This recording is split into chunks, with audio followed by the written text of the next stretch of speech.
Hey guys, this is Jim Tutt. We're down here at Rayburn for our first tournament of the year. Second day, unfortunately, we had a blowout on the wind, so we're going to just hang out today. But I'm going to tell you all a little bit about kind of a crazy deal. I'm fishing not normal for me on Rayburn this time of year, and kind of show you what I'm doing and show you a little bait that's won me a lot of money.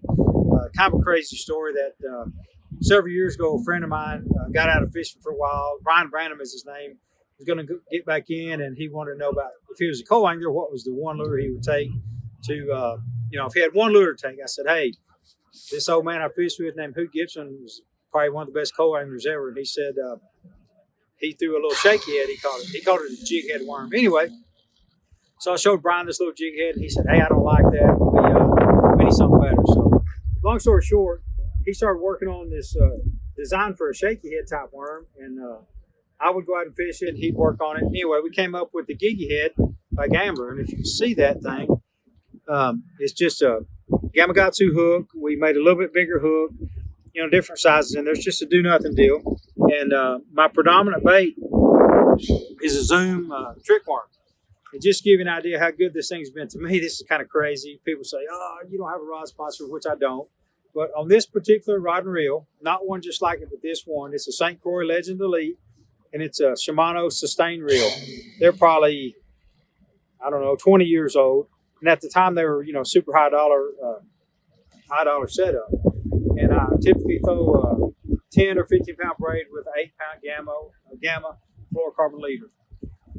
I'm kind of stupid as far as fishing, just to give you an idea. On this rod and reel alone, I've won a little bit over $600,000 on this exact rod and reel with this exact setup right here. So, kind of ask myself sometimes, hey, why not I throw this all the time?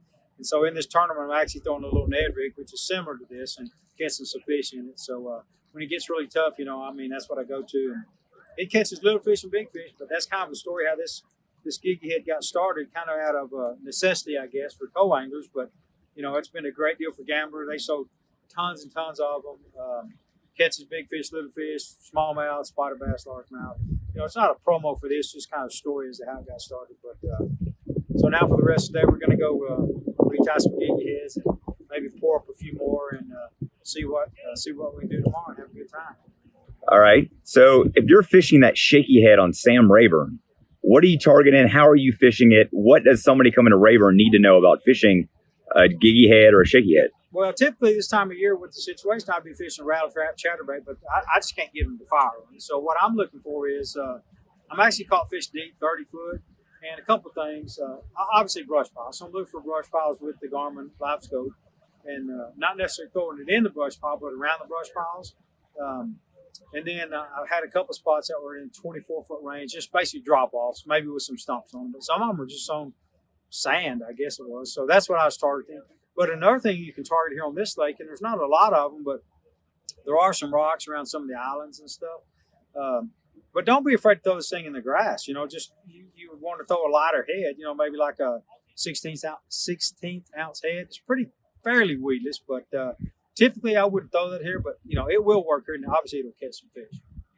All right. So what about other places in the country? How are you going to fish that? Absolutely. What are you looking for? I would say this bait really, really shines in two scenarios: rocks and docks, floating docks. Let's say like Beaver Lake, just fishing rocks with, points and drop-offs, that thing. If you're fishing somewhere like Smith Lake, where you got floating docks, you're just skipping this thing or fishing outside corners of it. And 90% of the time, they hit the thing on the ball. All right. Say you've got 3 colors. Yep. What are the 3 colors that you're going with? Obviously, the first is green pumpkin, watermelon red, and then I kind of like that California 420, which is kind of like halfway between green pumpkin and watermelon red. So I don't get too carried away on it.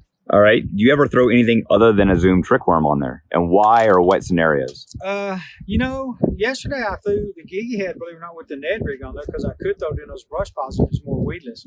But 99% of the time it's a Zoom trick worm.